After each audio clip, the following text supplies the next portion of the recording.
Good morning, good afternoon, good evening, wherever in the world you are. There's been an issue that has been going the rounds, at least in my social media groups. People have been asking, is this talk of dialogue between CCC and Zanu PF necessary? I think my response is, at best, it is just being mischievous. We do not need Zanu PF and CCC to have this dialogue. To discuss what? We have got to remember here that we've just had this election and it has been declared flawed and illegal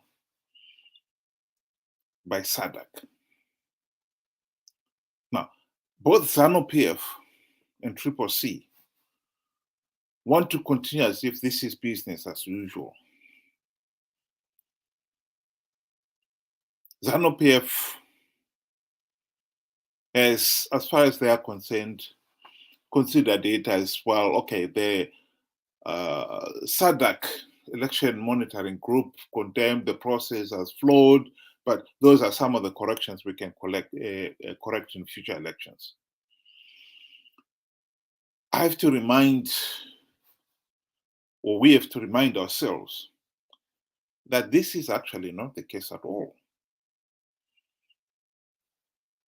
The SADC election observer team report was damning. So damning that they said the election process failed to meet Zimbabwe's own constitutional, electoral law, and SADC's principles and guidelines on elections. That is a damning report. If you fail to meet your own constitutional requirements, your own legal requirements, SADC's principles and guidelines, well, you have failed. The SADC report has just been released. It was released last week. We have got to give SADC heads the time and opportunity to digest that report and let them come up with their own decision on that one. As a Zimbabwean, I hope SADC will uphold that damning report, because the elections were not free, fair, and credible. And if the elections were so flawed that we failed to produce something even as basic as a verified voters roll, we cannot pretend that that process can produce a legitimate government. So if SADC heads of state were to uphold that report, then they've got to turn around to Zanu PF and say, no, this election was flawed and the result is you don't have a legitimate government. This will put Zimbabwe in a situation where we will have to have a government of national unity, as we did in 2008, or a national transition authority whose primary purpose would be to implement the democratic reforms,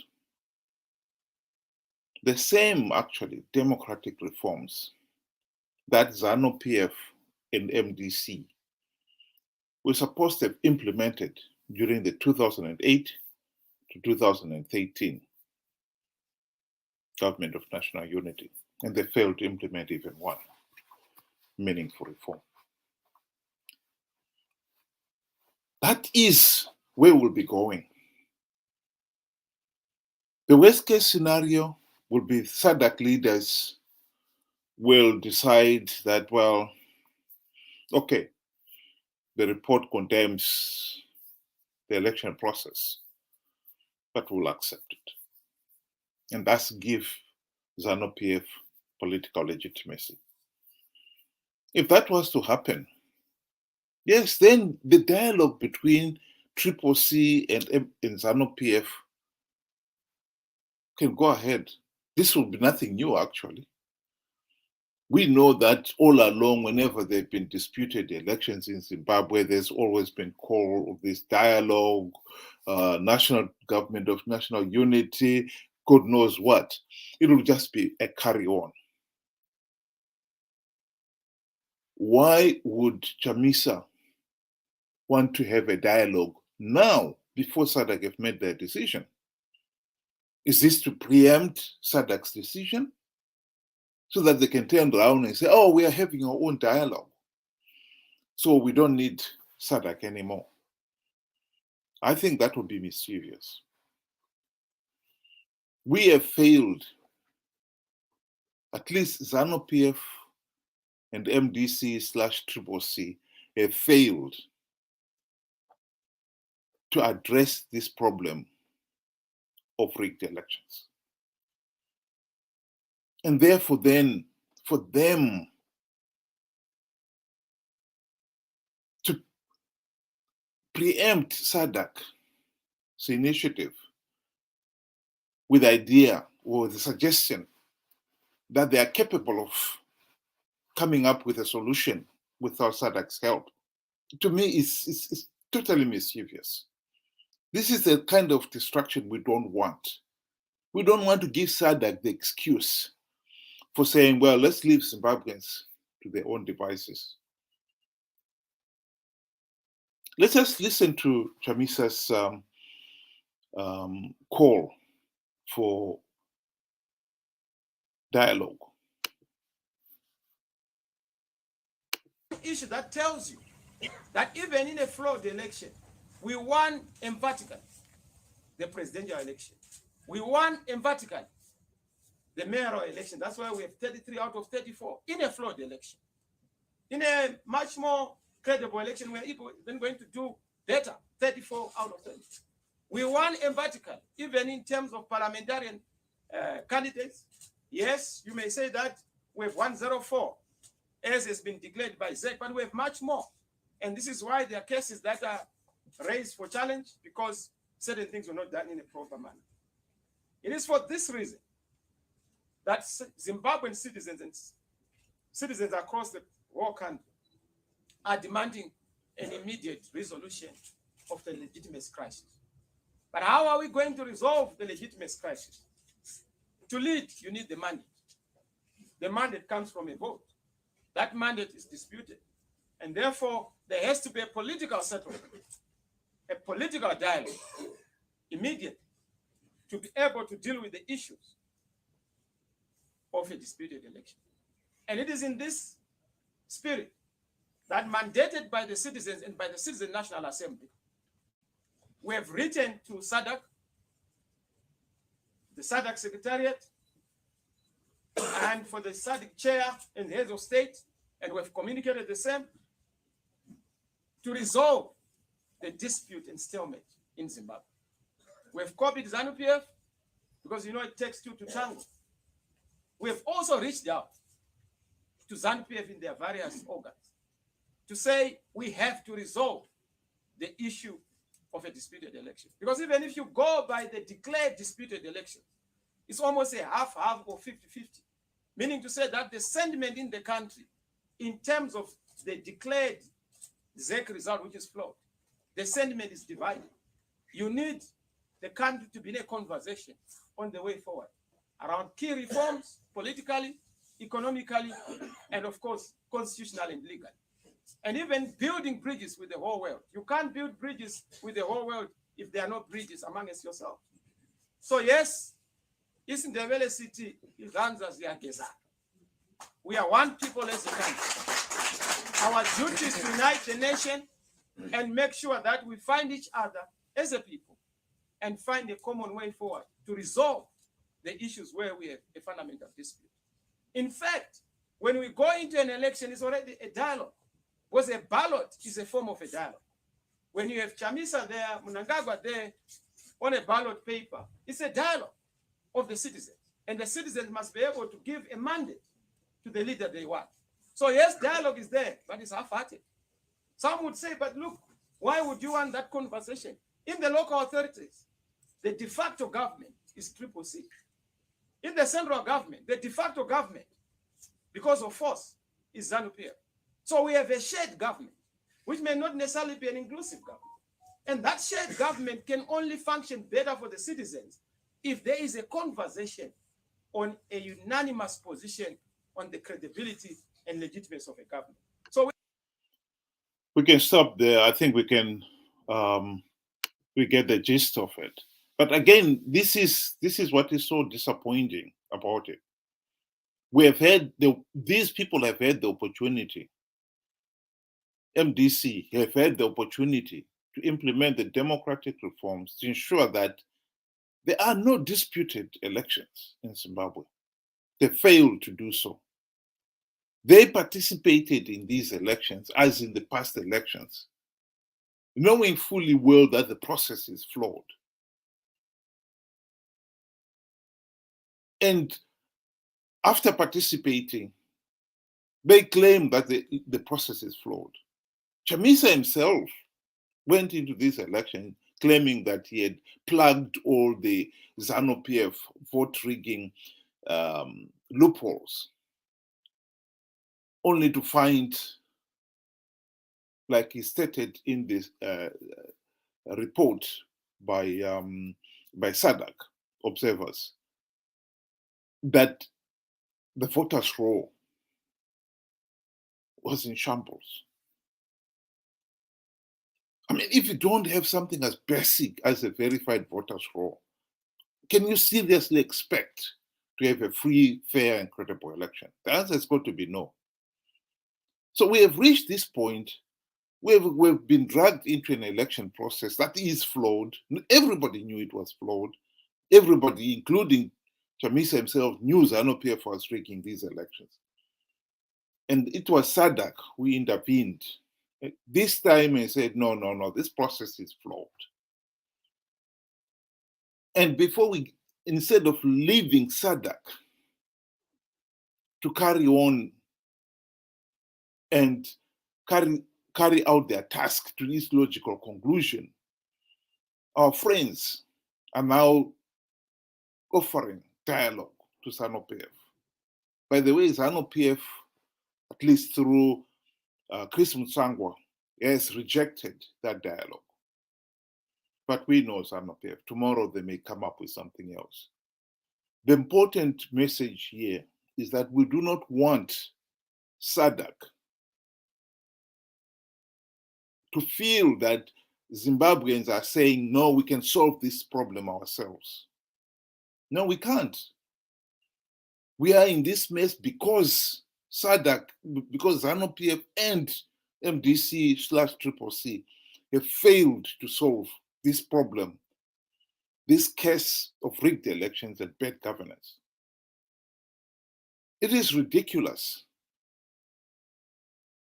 if we are going to let ourselves be dragged into another situation where Zanu PF and CCC are having endless calls for dialogue, or dialoguing on what? If you fail to implement reforms during the GNU,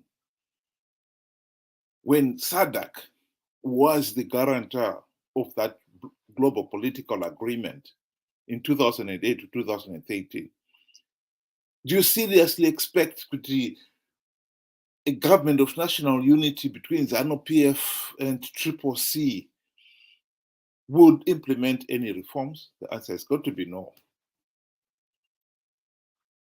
I think Chamisa and his friends in Zanu PF should be gagged silenced so that we can have some peace. Let SADC leaders digest the SADC election observer team report and let them decide. And like I said, if they were to decide, which is the honourable course of action, to uphold the SADC report, then this government of Zanu PF with their surrogates, CCC, is illegitimate. And I believe we as citizens should make it abundantly clear that we want a National Transition Authority that does not include Zanu PF leaders or CCC leaders. They failed to implement even one meaningful democratic reform in 2008 to 2013, when they had the golden opportunity to do so.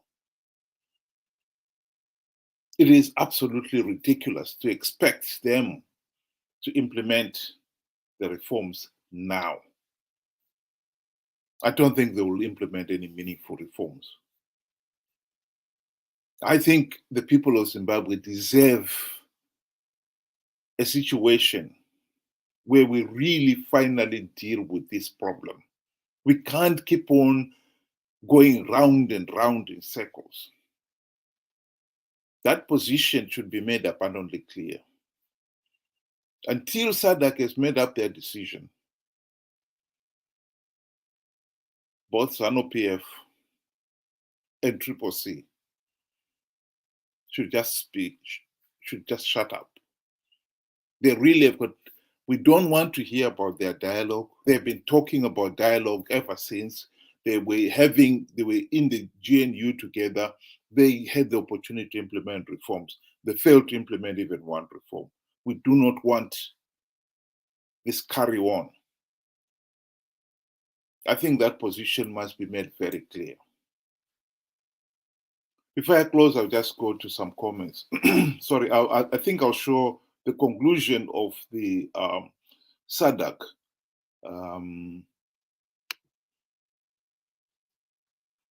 report, which was released last week. This, I think, is the most important section in that conclusion. Section 13.3. The SADC Election Observer Mission report noted that, as detailed in section 6 and 7 of this report, some aspects of the harmonized elections fell short of the requirements of the Constitution of Zimbabwe, the Electoral Law, the Electoral Act, and SADC's principles and guidelines governing democratic elections. It cannot be any more explicit than it is. The process failed to meet your own constitution, your own electoral act, and SADC's own principles and guidelines. How can we still turn around and say that process produced a legitimate government? It did not. And it is the same illegitimate government, or one half of it in terms of Zanu PF and the other half of it in terms of CCC, who are now saying, no, step aside. We want to have dialogue between ourselves. No, you two guys are illegitimate. You have no authority. This electoral process that you dragged us into failed to produce a legitimate government. And to now try to pretend that you are legitimate and you can resolve Zimbabwe's problems is an insult to all thinking Zimbabweans. We don't want to discourage SADC from solving this problem. Let's get SADC to resolve it. If they decide, let them decide without being put under enormous pressure by some individuals who think, no, SADC can step aside and we can resolve this. No, you failed to resolve it. That is the truth. I think that point must be made and made very emphatically clear. I'll just pick some 3 comments I've got here before I close. I've got a comment here from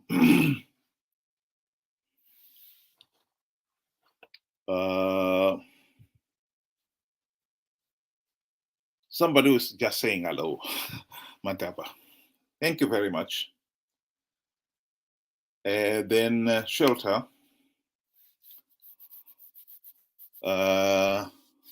is saying time will tell. I totally agree with you. I think we should have at least the decency of allowing SADC the space to make their decision without being hurried by somebody who pretends that they've got the solution when they don't. I totally agree with that. Then I've got a 3rd comment here from Dube. Says Mukori, there is no way opposition can make reforms in Zimbabwe under Zanu PF. There's no need. There is need for outside stakeholders to intervene. That I agree with. I think in this particular case, we really have the opportunity here of SADC coming in to help us come up with a solution. SADC are the ones who proposed, or at least played a significant part in the global political agreement of 2008 to 2008, global political agreement of 2008, which gave birth to the GNU. I think the GNU, it was not perfect, and I'll be the first one to put up my hand and say it was not perfect. Yes, there was a lot of things that could have been done better. But nonetheless, the bottom line is, if MDC leaders had kept their eyes on the ball, they would have implemented reforms that would have taken the country forward. I think that point must be made emphatically. MDC had the opportunity to implement reforms, and they did not. That opportunity was wasted. And in this particular case, SADC, I think, were loath to be involved in Zimbabwe again after that, because at least players like Minister Lindiwe Zulu of South Africa, throughout the GNU, she played a role trying to get MDC leaders to implement the reforms. Unfortunately, they were not paying attention. SADC now, the SADC we have now, they've got their own agenda. We know what the ANC government in South Africa has already said. They don't want to see regime change in Zimbabwe. And it is not because they want to do us any favors. Forget it, they've got their own agenda. And we should not be naive to think that they want to do us any favors. No, they don't. So we have got now a different SADC. And fortunately, this SADC election observer team ignored everything else and just concentrated on the electoral process. And they came up with a report that said the electoral process was flawed. And this has given us a golden opportunity to revisit the problem of rigged elections. And I think we should not waste it. We should let SADC play their part in trying to help us in this regard. So I totally agree. We want outsider, and in this case, yes, SADC, and hopefully they can invite the UN as well to play their role. And the last thing we want is Zanu PF and CCC throwing their weight around and pretending they've got solutions when they don't. Just one last comment.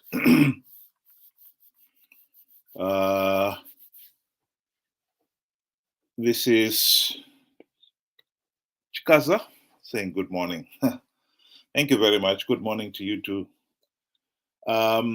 So before I close, I'll just give you a summary. This issue of Zanu PF pretending that we can somehow have the two of them meet and have a dialogue and Zimbabwe can finally be moved out of this cycle, vicious cycle of rigged elections and bad governance is a non-starter. They've had all the time to have their dialogue and they failed to resolve anything. And I think we cannot keep on dragging the nation through these meaningless processes and meaningless dialogues. That gets absolutely nowhere. Let's give SADC leaders the chance to digest the report from the SADC Observer team and let them decide. If they decide they are going to ignore it, then yes, we are on our own. We've got to find a way out of this mess. The prospects of 2028 coming around and have another rigged election is unthinkable. Just 5 years or more of this Zanu PF dictatorship is unthinkable. But if we are not going to even have a chance of thinking that, okay, 2028 will at least have free, fair, and credible election, one despairs, honestly. But the last thing we want to do is to have Zanu PF and CCC give the impression that they somehow have a solution now. They can have their dialogue and we can come up with a solution. Is unthinkable too. I think we have got to make it very clear. Zanu PF and CCC, please stay out of it. This is Duba again coming back and saying, and the other thing to understand is that SADC is in disarray, and as such, I see little opportunity out of its intervention. And Mukori, to correct you, on reforms, MDC had no chance of making any, I think he wanted to say. Well, my response on that one is, I think this issue has been argued endlessly. I think if you look at the process of implementing reforms during the GNU, and you accept that the process started with any MP, any senator, any cabinet member submitting a reform proposal on any subject, then it becomes very clear that the fact that not even one reform proposal was submitted in 5 years cannot be attributed to what Zanu PF did, but what MDC did. I think that point has been argued endlessly, but I think the other point here, which I will want to mention very quickly, is that one of the problems we have as a nation is that even now, with the benefit of hindsight, many Zimbabweans do not understand what the GNU was about and why it was a total failure. That is a serious weakness on our part as a nation. I'll go to the next comment. This is Hati. Said Chamisa, no direction. Well, I think we are in this situation because both MDC and CCC had the opportunity to deliver meaningful change in Zimbabwe, and they did not. And I think maybe this is an issue that we need to discuss even more, because I think as a nation, we are going nowhere as long as we fail to acknowledge among ourselves what went wrong. We cannot pretend that things are okay when they are not. Another comment here from Chakaza. This has to be solved. I think it maybe mean amicably. We have been suffering. Well, I think that point cannot be denied. I think one of the tragedies is that after 43 years of independence in this day and age, Zimbabwe is failing to hold something which should really be very simple: free, fair, and credible elections. It's amazing. We are struggling to hold free, fair, and credible elections, but failing to come up with a system that will see to it that every Zimbabwean has a meaningful say in the governance of the country. That is laughable. After 43 years, I mean, that is unforgivable, to be quite honest. So I totally agree with you there. Got a comment here from Mamuka. Some of us suffered under Ian Smith's regime. Well, I think that one cannot be denied. That is a fact. Another comment from saying, well, some of us suffered from it. Yes, oh, okay, it's the same one.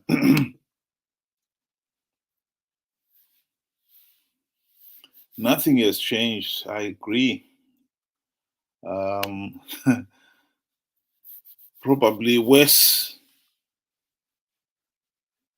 than under Ian Smith. I think that point has been made as well by many people that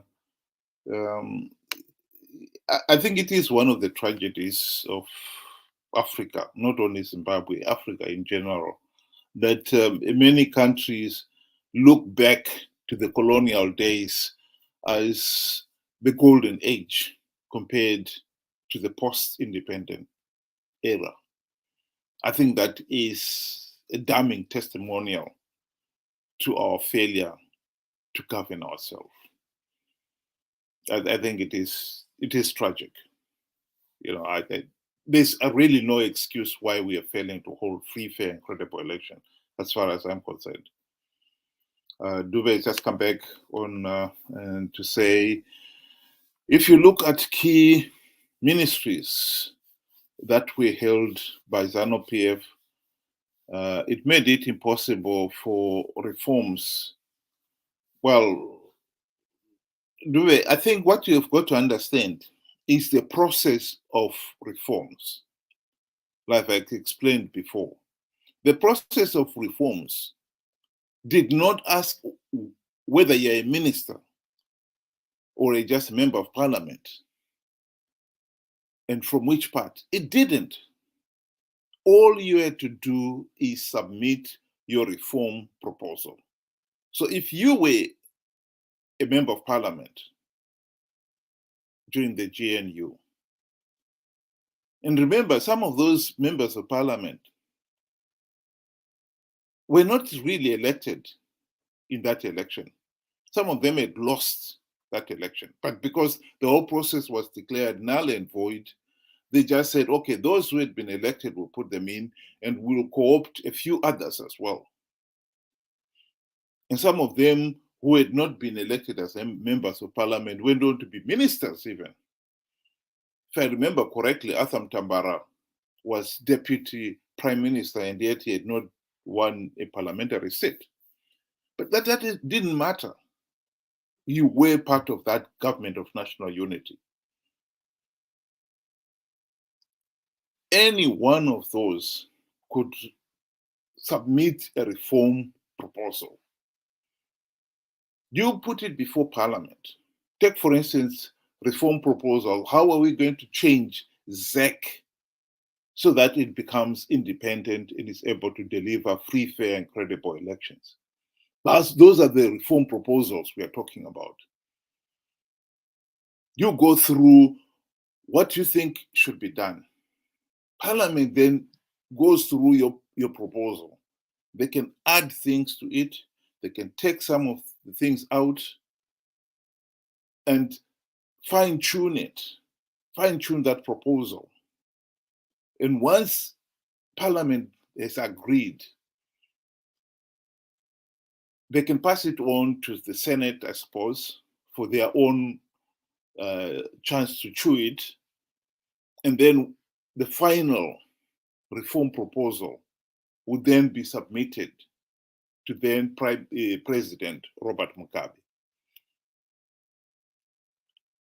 As far as I know, and from what the then Minister of Justice and Parliamentary Affairs, Patrick Chinamasa, has said, there was not even one reform proposal submitted in the 5 years of the GNU. You have got to accept, could our MDC friends took their eyes off the ball. And I think this again comes back to what I was saying earlier on, that even now, with the benefit of hindsight, a lot of Zimbabweans out there still do not understand what the GNU was about and why it failed. That is lamentable, because now we're finding ourselves in a similar situation where we probably need those reforms. And yet we find ourselves in a situation where we cannot implement those reforms because we never understood what those reforms were during the last GNU. And so we'll miss another chance again of getting those reforms being implemented, which, by the way, is another reason why some of the SADC leaders who are hesitant to be involved in Zimbabwe will be saying, even if we deny Zanu PF political legitimacy, who are we going to work with? How many Zimbabweans out there understand that what reforms are about and will get them done? And it is a legitimate concern. They worked hard during the last GNU and not even one token reform was implemented. If I was a SADC leader, I would be saying, do I really want to go through that all over again? Another 5 years of a GNU in Harare that implements not even one token reform. And we reach 2028, we are still no better off than we are today. I'll be reluctant to do so. But my argument with them, if I was to speak to any one of them, would be the present situation has not worked and is getting worse. And we've got to realize that one of the causes of the 2017 military coup was exactly this problem, the failure to hold free, fair, and credible election so that we have got meaningful progress on the ground. We have got a legitimate government. If Zanu PF had not rigged the elections, I don't think that the coup would have happened. Mugabe, one of the reasons why nobody really bothered about when this coup was staged, if you have rigged the election, you're illegal already. So when you can't complain, oh, we've got a military coup. Yeah, it is illegal too. But, you know, particularly in the case of Mugabe, where he had been in power for 37 years because we're rigging elections. And anybody at all was getting to the point where we are saying, how the heck are we going to get this dictator out? And having a military coup just to get him out was a relief for most Zimbabweans out there. And one can understand that. But what we've got to realize here, this is not the solution. We can't keep on having, are we going to have another coup next time? No. So again, Dube, I think that point you really need, maybe we can have a discussion to go back to the GNU, what it is about and how it should have worked and so forth. But I think it is an important point that people should understand. I've got a comment here from from Innocent. They can do all this for years, but one day God is in it. Well, I think that's one of my personal disappointment with the opposition. This idea of God is in it, when we keep repeating the same mistake. Was God in the 2018, for instance, elections, that Chamisa himself boasted that they have stringent measures to stop Zanu PF rigging the elections? And yet, when the results came, it was clear Zanu PF rigged the elections. Was God in these last elections too? Because that's what Chamisa claimed as well. And yet, Zanu PF rigged the elections. It was so blatant that we didn't even have a verified voters roll. How can we keep on saying God is in it? God is in it. I mean, there are some things I personally believe that God does not do for mankind what mankind can do for themselves. Making sure that elections are free, fair, and credible is something that we could have done for ourselves. So we're leaving it to God to help us win elections that are so flawed, we don't even have a verified voters roll. And we claim all along that God is in it. And then when the elections are rigged, are we still saying God is in it?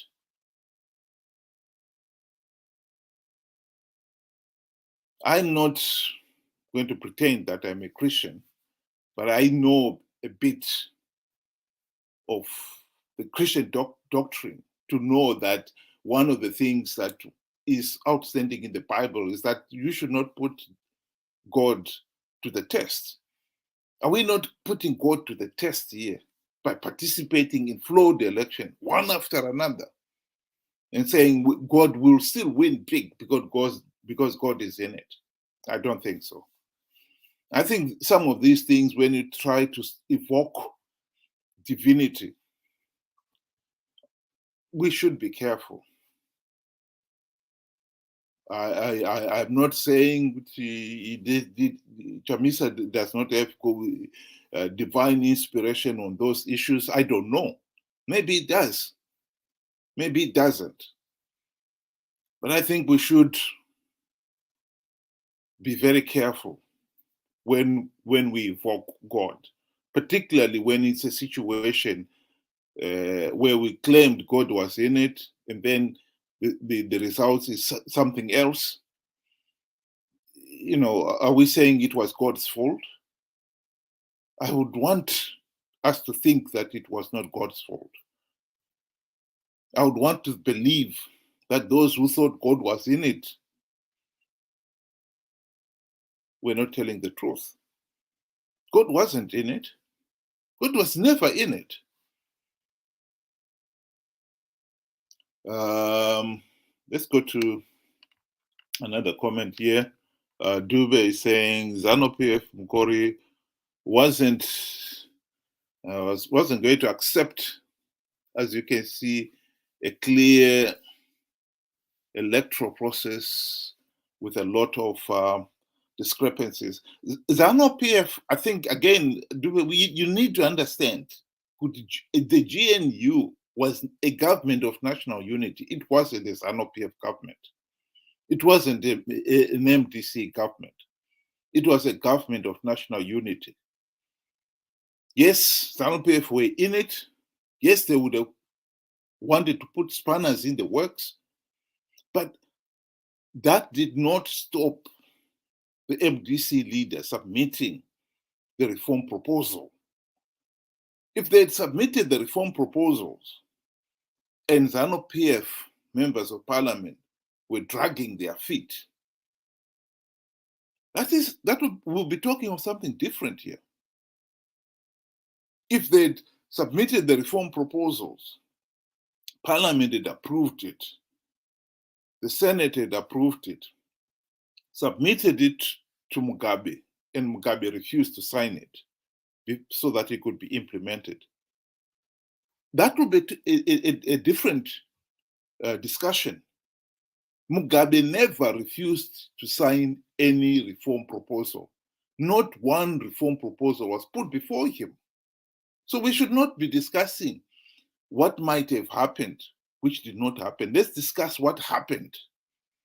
And in this particular case, as much as I agree with you that Zanu PF has no intention of reforming itself out of office, and this is why, in fact, the reforms, if we wanted these reforms implemented, we had to look at MDC, not Zanu PF. You can't expect Zanu PF to reform itself out of office. And the more reason we should be looking at it in this context as well. If the dialogue between Zanu PF and CCC was to take place so that they form a government of national unity without SADC overseeing that government of national unity, we can be rest assured that this time Zanu PF will put the spanner in the works, even if the CCC try to implement reforms. The last GNU, at least, SADC were the guarantor of the global political agreement. And therefore, then they had the right to oversee what was happening.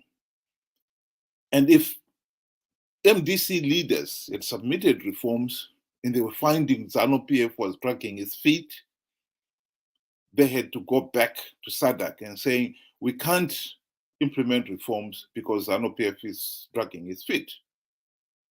Then it would have been for SADC to decide what to do. They never did that because they never submitted any reforms. So I think we should argue on the basis of what happened, not what we wish to have happened. No. Many Zimbabweans are finding it difficult to accept that MDC guys sold out during the GNU. Whether you want to accept it or not, it's irrelevant. It is a historic fact. They did take their eyes off the ball. That's why they failed to implement even one meaningful reform. That is a historic fact. And the fact that we should be arguing about it, even now with all the benefit of hindsight, clearly shows that that is one of the weaknesses in Zimbabwe society. We are not yet ready for a second chance to implement those reforms. If we still don't understand what the reforms are, why the last time we failed to implement any. So I think it is an important point, but I think it is also equally important that we really take the trouble to understand it. Just one last comment. That's Linda. Zanu is playing with our lives. Well, you've said it all. Absolutely. The tragedy is that we have allowed Zanu PF to play with our lives. And if you think that this has gone on for 43 years, that's when you begin to realize this is very serious. You know, that's a whole generation. And at the present moment, at the rate at which we are going, I honestly dread to even think of the possibility of another 5 years of this Zanu PF regime. It's just unthinkable. It's just unthinkable. But what makes it worse is that we could have avoided this situation if MDC leaders had implemented the reforms during the GNU. 2013 elections would have been free, fair, and credible. We would have had a really clean start at that point. If they'd implemented the reforms, we would have been assured that successive elections would be free, fair, and credible. The beauty of free, fair, and credible elections and accountable leaders is that when they fail, you can vote them out. That is the beauty of it. At the present moment, we are stuck in this situation because Zanu PF is able to rig elections and stay in power, regardless what the ordinary citizen wants. I think it is no exaggeration, actually, that if elections were free, fair, and credible, these elections, these last elections in August, for instance, Zanu PF would lose those elections to a troop of monkeys. That's how desperate Zimbabweans are for regime change. They're not bothered about who are we electing. Let's just get rid of Zanu PF, period. That's how desperate we are. And the number one task for the opposition should have been to make sure that elections are free, fair, and credible. To keep on participating in an electoral process, as Chamisa was trying was admitting in this video I played earlier on, that the elections were flawed and would have done better if they were not flawed. Well, why did you fail to make sure that the elections are free, fair, and credible? Why do you keep on participating in flawed elections? And then claim that, even with all the flaws, we still managed to win. So, yeah, you should have made sure that elections are free, fair, and credible. That is the point. Well, we need to close. We're getting on to an hour now. Let's get another comment. This is again from Dube. Zimbabweans are cowards. If it was in South Africa, this could have yielded results without fail. Well, I think South Africans have got their own problems, actually.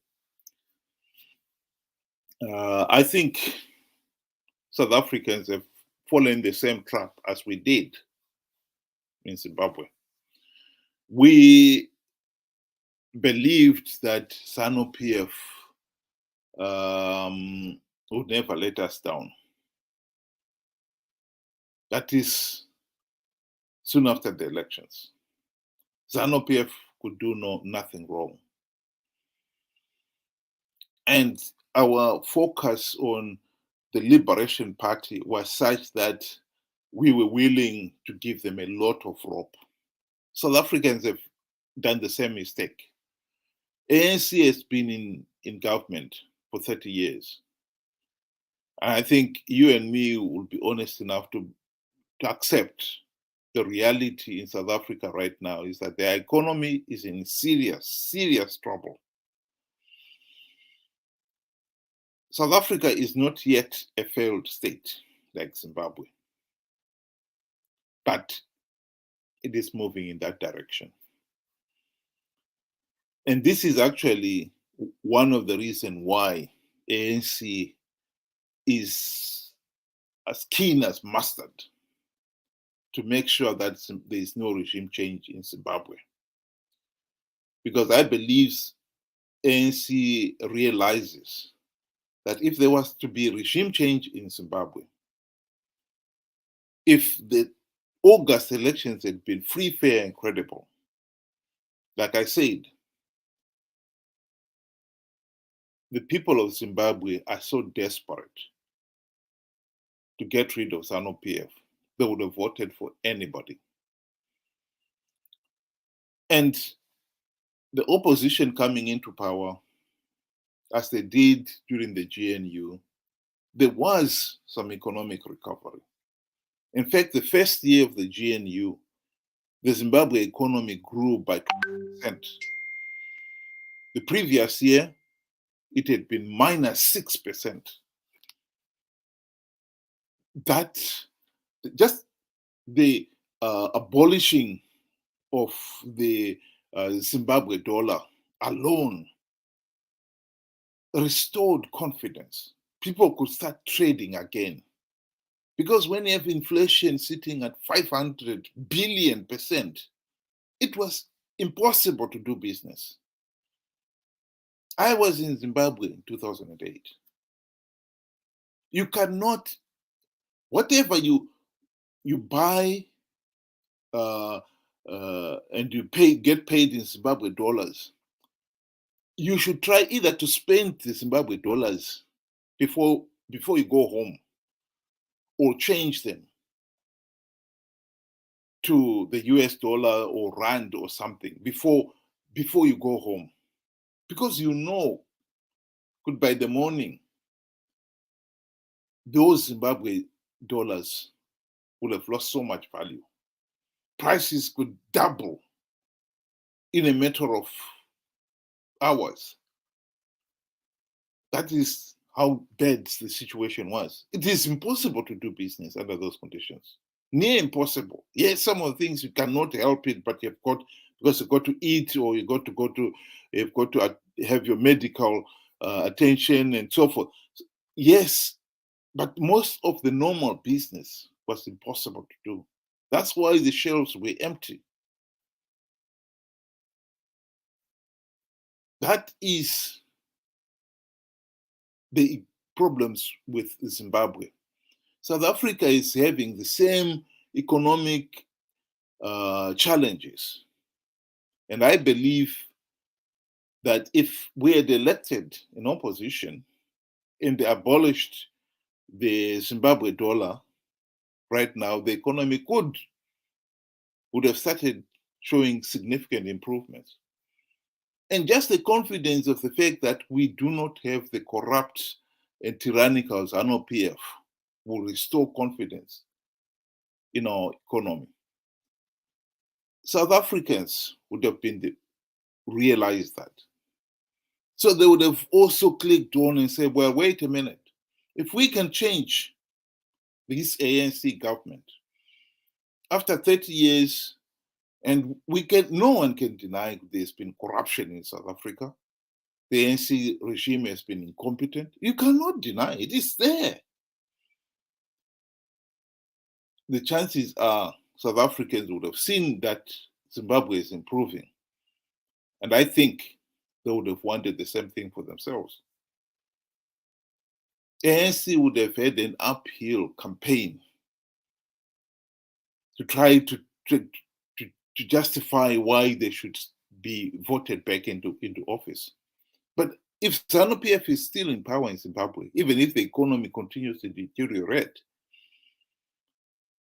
they've got a chance.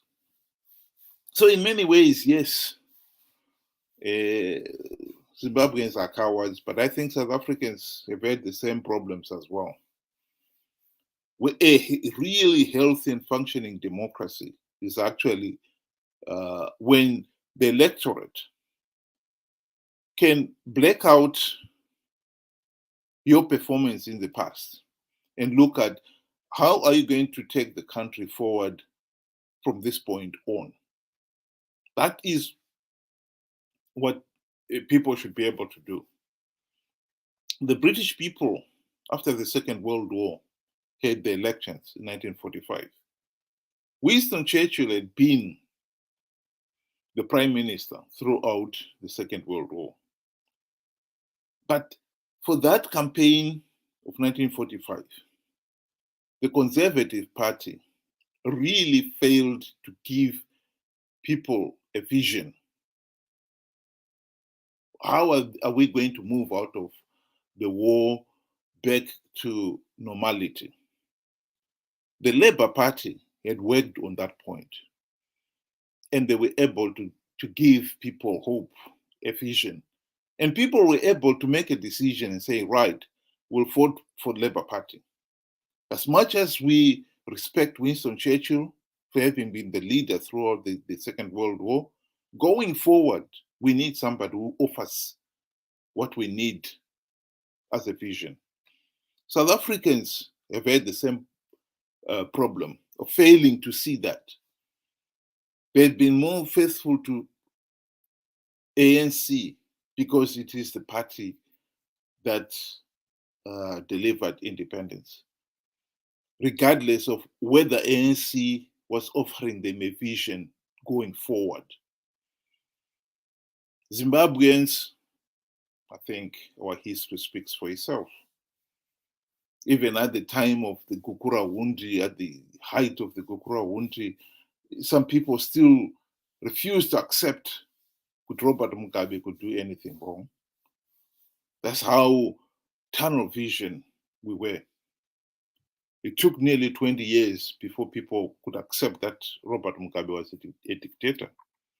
And by that time, Zanu PF had dug in. So with those words, I think I'll conclude. I'll go back to the issue that this program was about. We do not want this CCC Zanu PF dialogue to detract SADC leaders. If they decide to act on the report and decide to deny Zanu PF legitimacy, we should give SADC all the space they need to come up with a solution. CCC and Zanu PF should stop pretending that they can come up with a solution. They can meet and have a dialogue and come up with a way forward. They failed to do so when they were in the GNU, and ever since there have been rigged elections in 2013 and then in 2018 and now. And if we're going to have another 5 years of the two parties bickering around about, let's have a dialogue. What is the dialogue about? They don't even know what it is about. I think this is totally unacceptable. The people of Zimbabwe deserve a way out of this problem, out of this cycle of rigged elections and bad governance. Let's give SADC the opportunity to decide on the SADC election observer team report and decide if they want to be involved in charting the way forward for Zimbabwe, as they did in 2008. Let's give them the space to do so. The last thing we want is Zanu PF and CCC posturing around and pretending that we don't need outsiders. We can solve this problem ourselves. With that, thank you very much for those of you who are listening, and good night.